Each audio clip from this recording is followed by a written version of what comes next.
Just as Elisa never mentioned that Afi was in our room that night, I did not reveal what I'd seen in Fata's handwriting in the Bible. For a while, it was hard to bear, and, as one feels about an itch that screams to be scratched, there were times when I ached to disclose my pain. What, though, would I have achieved by doing so? How would sharing my suffering ease it? I said nothing. Instead, I watched my father closely, looking for signs of dissatisfaction with me. I found none. Sometimes I wondered if I'd imagined what I had read.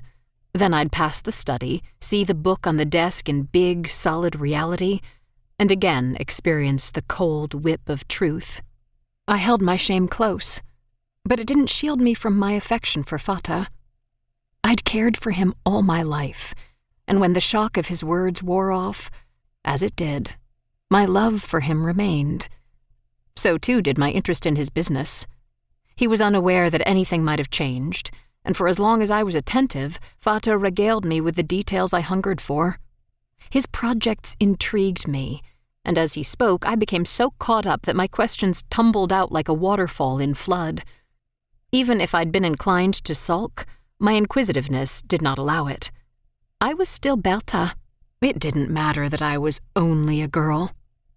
So it was that for almost 2 years, nothing around me seemed changed, even if, when I gave in to reflection, I knew everything had. Then, Fata began taking Carl to work with him regularly. "I see how hard it is for you," said Mutter, when she came upon me in the hallway one morning. Fata and Carl were closeted in the study, examining, I guessed, the building plans for the cellar my father had described to me some weeks earlier. School was closed for summer, and although I'd begun work on my trousseau, I didn't feel like being indoors and was on my way to the drawing room to try to tempt Elisa to walk along the river with me. I was surprised by my mother's comment. "What do you mean?" I asked.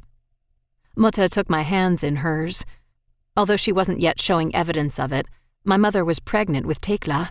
She'd broken the news while Emilia, Elisa, and I were alone with her the previous day.